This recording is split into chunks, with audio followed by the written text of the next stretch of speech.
শুভ সন্ধ্যা।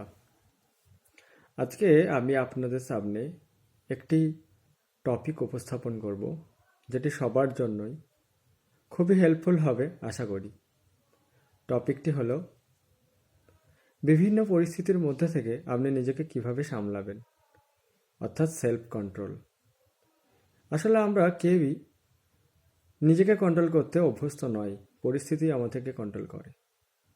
তো সেক্ষেত্রে আমরা কিভাবে বিভিন্ন পরিস্থিতির মধ্যে থেকেও নিজেকে কন্ট্রোল করব, অর্থাৎ পরিস্থিতি যেন আমাকে কন্ট্রোল না করে, আসলে আমি পরিস্থিতিকে কন্ট্রোল করব, এটাই হবে আজকের টপিক। তো সেক্ষেত্রে ভালো করে বুঝতে হবে যে মানুষের প্রবৃত্তিগুলো, মানুষের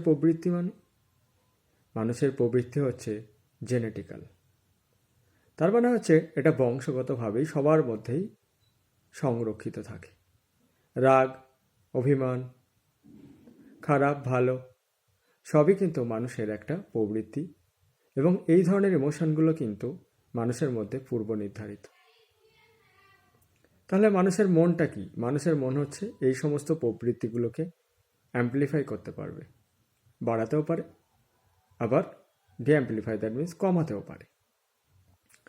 তার মানে আপনার যদি ইমোশনগুলো কনস্ট্যান্ট হয়, মানে একই রকম, সবসময় রেগে যান, আপনি সবসময় হয়তো হাসেন, তাহলে পাগল। ব্যাপারটা হচ্ছে ইমোশনকে অ্যাম্পলিফাই যারা করতে পারবে না, চেঞ্জ করতে পারবে না, তারা রোবটের মতো। তো যাই হোক, আসলে এখানে একটা জিনিস বোঝা গেল, আমি যে কথাটা বলতে চাইলাম, যে মানুষের প্রবৃত্তি হচ্ছে মেডিকেল সায়েন্স, অর্থাৎ পূর্ব নির্ধারিত, বংশ পরম্পরায় সেটা যাবে। কিন্তু মানুষের মন হচ্ছে এমন একটা পাওয়ার যার মাধ্যমে এই প্রবৃত্তিগুলোকে নিয়ন্ত্রণ করতে পারবে। তাহলে কি করে বুঝবো যে কোনটা কার সাধারণ প্রবৃত্তি? আর প্রবৃত্তিগুলোর এই যে মানুষের ইচ্ছা, এই ইচ্ছাগুলোর ভ্যারিয়েশনের কজটা কি? আসলে দেখুন, সবারই কিন্তু বিরিয়ানি খেতে ইচ্ছা করতে পারে। আসলে কেউ যদি মদ খায় তাহলে কিন্তু সে অ্যাডিক্টেড হবে, কেউ যদি গাঁজা খায় তাহলে অ্যাডিক্টেড হবে। তাহলে সে একবার যদি গাঁজা খায় বারবারই গাঁজা খেতে ইচ্ছা করবে। এগুলো কিন্তু প্রবৃত্তি, এটা কিন্তু জেনেটিক্যাল। কিন্তু তার মধ্যে থেকেও যে আর নেক্সট দিন গাঁজা খাবে না, সেটাই হচ্ছে নিয়ন্ত্রণ। অর্থাৎ আমি আগেই বলেছিলাম, এই যে ইচ্ছা, অর্থাৎ আমি গাঁজা খাবো না, সেটাকেও কিন্তু নিয়ন্ত্রণ করার জন্য আমাদের মধ্যে একটা সুপ্রিম পাওয়ার আছে, সেটাই হচ্ছে মন, মাইন্ড। একটা জিনিস মাথায় রাখতে হবে, যে আমি আজকে যে টপিকটা বলবো সেটা পুরোটাই থাকবে বিজ্ঞান ভিত্তিক, মনোবৈজ্ঞানিক ভিত্তিক, তার সাথে দর্শন ভিত্তিক, এবং তার সাথে অবশ্যই আধ্যাত্মিক ভিত্তিক।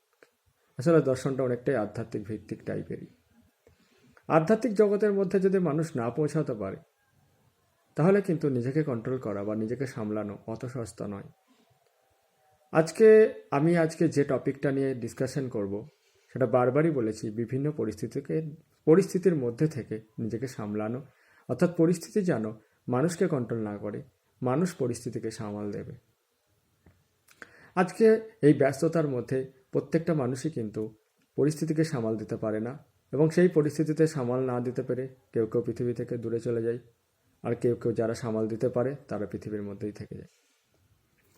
তাহলে আমাদের মধ্যে খারাপ পরিস্থিতি আসবে, এবং তার জন্য আমাদের যে প্রবৃত্তি কমন, যে আমি রেগে যাব বা আমি কারোর সাথে ঝামেলা করব, এগুলো তো সবার মধ্যেই থাকবে, কেউই বলতে পারে না আমার মধ্যে এগুলো নেই। কিন্তু ব্যাপার হচ্ছে এই রাগ, ইমোশন, এগুলো কিন্তু আগেও বললাম যে এগুলো কিন্তু মানুষের বংশ পরম্পরায় থাকবে। তাহলে আমি একটু ইসলামিক ভিত্তিতে একটা কথা বলবো। আমাদের অ্যাকর্ডিং টু ইসলাম বলা হয়েছে নফসকে নিয়ন্ত্রণ করতে। হোয়াট ইজ নফস? নফস হচ্ছে একদম সেটিং করা আছে, অর্থাৎ মস্তিষ্কের মধ্যেই সব কিছুই, মানে আসলে জেনেটিক্সের মধ্যে সব কিছু নির্ধারণ, এবং মস্তিষ্ক সেগুলো পরিচালনা করে। কেউ যদি আমাকে গালাগালি দেয়, আমি তাকে ছেড়ে দেবো না। কেউ যদি আমার ক্ষতি করে, আমি তাকে ছেড়ে দেবো না। অর্থাৎ এই যে আমার একটা রাগ সৃষ্টি হবে, বা আমাকে যদি কেউ খারাপ কথা বলে, আমার মধ্যে দুঃখ আসবে, এই সমস্ত ইমোশনগুলো আসবে, এগুলো জেনেটিক্যাল। কিন্তু আমি বারবারই বলেছি, এগুলোকে যখন আমি জাস্ট লাইক মডারেট করতে পারবো, তখনই আলটিমেটলি সেটা মনের মাধ্যমে মডারেট করতে পারবো। তাহলে একটা জিনিস মাথায় রাখতে হবে, যে আমি বিভিন্ন পরিস্থিতিকে নিজেকে কিভাবে সামাল দেবো। ভালো করে বোঝার চেষ্টা করুন, নফস মানে আমি যেটা বললাম মস্তিষ্কের সাথে আমাদের পারিপার্শ্বিক পরিস্থিতি পুরো নেগেটিভলি সেট করা আছে। কীরকম? সিনেমা সবার দেখতে ইচ্ছা করে, গান শুনতে সবার ইচ্ছা করে, কিন্তু পড়তে আবার কারোর ভালো লাগে না, বেশিরভাগ লোকেরই পড়তে ভালো লাগে না। আবার দেখা যায় হয়তো কাউকে যদি বলি তুমি একটু ধ্যান করো, ইচ্ছা করবে না তার, কেন? এগুলো সেটিংসের মধ্যে নেই। কাউকে যদি বলে, কেউ যদি একবার গাঁজা খাই বারবার খেতে ইচ্ছা করবে, কেউ যদি একবার মদ খাই বারবার খেতে ইচ্ছা করবে।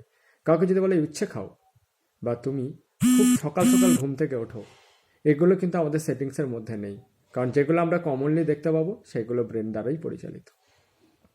তার মধ্যে থেকেও যখন আমরা বৈচিত্র্য পাবো, কেউ কেউ খুব সকাল থেকে ঘুমে ওঠে, খুব সকাল সকাল ঘুম থেকে ওঠে, কেউ কেউ মদ খায় না, কেউ কেউ গাঁজা খায় না, কারো রাগ খুবই কম, অতিরিক্ত উত্তপ্ত করলেও রাগ কম। তখন এগুলো ভ্যারিয়েশন, অর্থাৎ এগুলো কিন্তু মনের মাধ্যমেই নিয়ন্ত্রিত হয়। তার মানে একটা জিনিস মাথায় রাখতে হবে, নফস মানে সেটিংস, বিভিন্ন পরিস্থিতি তাকে উত্তক্ত করবে, এবং সেই নফসকে যখন আপনি নিয়ন্ত্রণ করতে পারবেন তখনই আপনি সিচুয়েশনকে নিয়ন্ত্রণ করতে পারলেন। তাহলে নফসকে নিয়ন্ত্রণ করবে কে? মন, মাইন্ড হচ্ছে একটা পাওয়ার। একটা এক্সাম্পল দিই তাহলে ভালো বোঝা যাবে। ধরুন আপনার বাড়িতে কিছু লোকজন কাজ করে, সেই কাজ করা লোকগুলোর ধর্মই হচ্ছে সে স্বতঃস্ফূর্তভাবে সব ক্ষতি করে আপনার বাড়ির। কি করে? ট্যাপ কলটা খুলে দেয় যখন জল দরকার পড়ে না, গ্যাসের উনুনটা জ্বালিয়ে দেয় যখন দরকার পড়ে না, কিন্তু সে আপনার কথা শুনবে, কিন্তু তার কাজই হচ্ছে নেগেটিভ কাজ করা। আপনি দেখতে পেলেন কী ব্যাপার, ট্যাপ কলটা চালাচ্ছে কেন? তখন আপনি কি করলেন? সাথে সাথে তাকে বললেন যে ট্যাপ কলটা বন্ধ করো, তো সে কিন্তু ট্যাপ কলটা বন্ধ করে দিল। গ্যাসটা জ্বালাচ্ছ কেন? গ্যাসটাকে বন্ধ করে দিল। তার মানে আমি যে লেবারগুলোর কথা বললাম ওটাই নফস, মানে আমাদের ঠিক এইভাবে সেট করা আছে, অর্থাৎ মস্তিষ্ক নেগেটিভলি সেট করা আছে।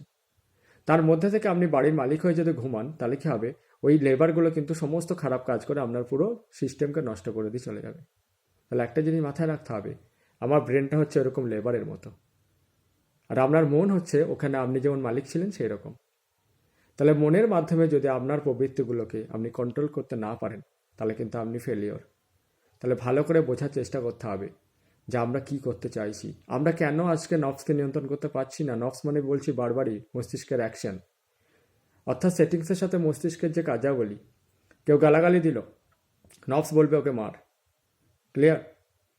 মদ খেলো, নফস আবার সেকেন্ড দিন বলবে মদ খা। এটাই নফসের ক্রিয়া, স্বতঃস্ফূর্তভাবে খারাপ কাজ করবে, কিন্তু সেখান থেকে আপনার হাতে টাইম নেই, আপনি ভাবতেই পারছেন না। তার মানে মনকে কাজে লাগাতে গেলে আপনাকে টাইম দিতে হবে। তাহলে কি হচ্ছে, বাড়ির মধ্যে যখন আপনার এই লেবারগুলো কাজ করছে সেই টাইমে যদি আপনি ঘুমিয়ে থাকেন তাহলে কিন্তু আপনার বাড়ির সমস্ত কিছু লণ্ডভণ্ড করে দিয়ে চলে যাবে। তাই আপনার পারিপার্শ্বিক পরিস্থিতির মধ্যে থেকে যখন আপনার ব্রেন অর্থাৎ মস্তিষ্ক তার মতো করে কাজ করবে, আর আপনি যখন তার মতো করেই তাকে কাজ করতে দেবেন, তখন কিন্তু আপনার লাইফটা লণ্ডভণ্ড হয়ে যাবে। তাহলে মাথায় রাখতে হবে, আমাকে সজাগ থাকতে হবে, আমাকে জেগে থাকতে হবে, আমার মনকে কাজে লাগাতে হবে। অর্থাৎ আমি একটা জিনিসে বোঝাতে পারলাম, বিভিন্ন পরিস্থিতির মধ্যে থেকে খারাপ পরিস্থিতি আসুক না, যত আসুক খারাপ পরিস্থিতি, সেই খারাপ পরিস্থিতির মধ্যে কিন্তু মস্তিষ্ক তার আউটপুট দেবে, কিন্তু সেটা হচ্ছে নফসের কার্যাবলী। কিন্তু আপনাকে ভাবতে হবে অল আর রংলি সেড। তার জন্য আপনাকে তখন সেই মুহূর্তে টাইম লাগাতে হবে, মনের মাধ্যমে কার্য সম্পাদন করতে হবে। আধ্যাত্মিক জগৎ কোনটা?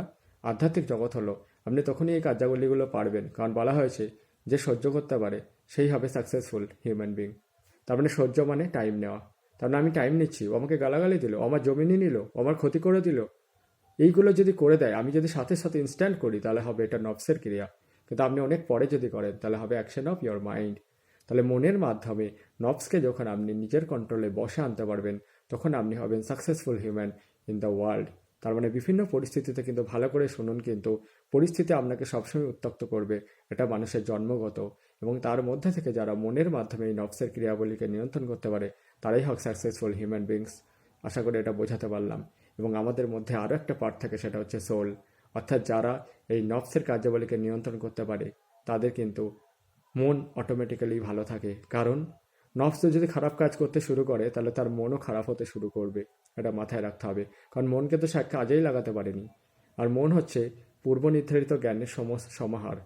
তাহলে একটা জিনিস মাথায় রাখতে হবে, আমি একটা জাস্ট সিম্পল এক্সাম্পল দেবো। একটা সোল ধরুন, একটা সোল হচ্ছে একটা মেন আমাদের পাওয়ার, যেটা আমাদের গোটা বডিকে কন্ট্রোল করে। সেই সোলটাকে আমি একটা চেম্বারের মধ্যে ভরে দিলাম, কন্টেনারের মধ্যে। ওকে, তাহলে সে যে কন্টেনারটা গার্ড করলো সোলটাকে, ওই গার্ডটা হচ্ছে এখানে মাইন্ড। আর মাইন্ডের বাইরে আর একটা গার্ড আছে, সেটাই হচ্ছে নফস। ক্লিয়ার? তো নবস যদি খারাপ কাজ করে তাহলে ওই নবস এবং বাইরে যে লেয়ারটা আছে সেটাই নবস, এবং নবস কী করে ঝড় ঝাপটা বিভিন্ন রকম খারাপ পরিস্থিতি থেকে আলটিমেটলি মনকে রক্ষা করে।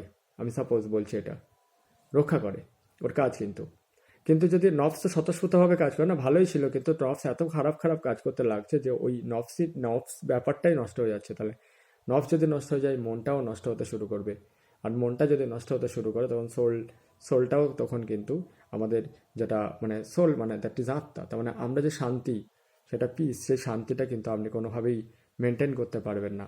তার মানে পারিপার্শ্বিক পরিস্থিতির সাথে যত আপনি নিজেকে অ্যাডজাস্ট করতে না পারবেন তত আপনার কিন্তু সমস্যার সৃষ্টি হতে শুরু করবে, অর্থাৎ আপনার মন কিন্তু ডিস্টার্ব হতে শুরু করবে। আর মন ডিস্টার্ব হতে শুরু করলে আপনার আত্মিক যে মানে আত্মার যে শান্তি, আপনি বললেন মৃত্যুর পরে তো আত্মা শান্তি বা মৃত্যুর পরেই তো সব হয়, কিন্তু না, আসলে আমরা যে একটা মানসিক শান্তি পাই, হ্যাঁ, সেই শান্তিটা কিন্তু পাওয়াটা কিন্তু ডিফিকাল্ট হয়ে যাবে। তাই যারা নার্ভস বা সেটিংসকে আমাদের প্রবৃত্তিকে যারা নিয়ন্ত্রণ করতে পারবে, কাকে বেস্ট করে, যে না অ্যাকর্ডিং টু যারা যে ধর্মেই বিশ্বাস করে, সে একজন আল্লাহ হতে পারে, একজন মানে যেই ধর্মেই বিশ্বাস করুক না কেন আলটিমেটলি সে সুপ্রিম পাওয়ারকেই বিশ্বাস করে, তার উপর বিশ্বাস করে যদি কেউ ভাবে যে সহ্য করলেই আমরা আলটিমেটলি সাকসেসফুল হব, সেটাকে মাথায় রাখতে হবে। তাহলে একটা জিনিস বোঝাতে পারলাম, যখনই কোনো খারাপ পরিস্থিতি আসবে ইনস্ট্যান্ট কিন্তু কোনো রকম কাজে এগিয়ে যাওয়া যাবে না, ডিসিশন নেওয়া যাবে না, তার জন্য টাইম নিতে হবে। টাইম মানেই হচ্ছে মনের মাধ্যমে আমরা পরিস্থিতিকে নিয়ন্ত্রণ করব। অলরেডি আমি একটা এক্সাম্পল দিয়েছি। তো যাই হোক, মানুষের বিভিন্ন পরিস্থিতি, খারাপ পরিস্থিতি আসবে, সেখানে কিন্তু কোনোভাবেই এই প্রবৃত্তি যে আমি মরে যাব, আমি সুসাইড করবো, আমি ঝাঁপ মারবো, দ্যাট ইজ ইয়ার প্রবৃত্তি। তোমার এটা অ্যাক্টিভিটি, এটা ব্রেনের কাজ, কোনোভাবে এটা অ্যাটেন্ড করবে না, কেন এগুলো নেগেটিভলি সেট করা আছে। মন দিয়ে এগুলোকে কি করবে, কন্ট্রোল করবে। বারবারই বলছি, পরিস্থিতি যেন তোমাকে নিয়ন্ত্রণ না করে, তুমি যেন পরিস্থিতিকে নিয়ন্ত্রণ করো, এবং তোমার পরিস্থিতি কিন্তু মস্তিষ্ক নিয়ন্ত্রণ করবে না, পরিস্থিতি তোমার মস্তিষ্ককে নিয়ন্ত্রণ করে, এটা মাথায় রাখতে হবে। মস্তিষ্ক তোমার পরিস্থিতি নিয়ন্ত্রণ করে না, ভালো করে মাথায় রাখতে হবে, তোমার মনই তোমার পরিস্থিতিকে নিয়ন্ত্রণ করতে পারবে, আদারওয়াইজ কিন্তু কোনোভাবেই পারবে না। আজকে মানুষ কেন নিজের পরিস্থিতিকে নিয়ন্ত্রণ করতে পারে না, তার প্রধান কজ হচ্ছে মানুষ টাইম দেয় না, আজকে বিজি। মানুষ যদি বিজি হয় তাহলে সব কটা কার্যাবলী হবে নফসের কার্যাবলী, অর্থাৎ মস্তিষ্কের কার্যাবলী। আর আমি আগেই বলছি কিন্তু পরিস্থিতি মস্তিষ্ককে নিয়ন্ত্রণ করে, মস্তিষ্ক পরিস্থিতিকে নয়। কিন্তু মন কি করে, পরিস্থিতিকে নিয়ন্ত্রণ করে, কাকে, মস্তিষ্কের কার্যাবলীকে নিয়ন্ত্রণ করার মাধ্যমে, এটা মাথায় রাখতে হবে। তাহলে এখানে তিনটে অ্যাক্সিস, পরিস্থিতি, মস্তিষ্ক আর মন, এটা মাথায় রাখতে হবে। তাহলে আমাদের সবসময় চেষ্টা করতে হবে মনের মাধ্যমে পরিস্থিতিকে নিয়ন্ত্রণ করব, এই বিশ্বাসটাকে রাখতে হবে।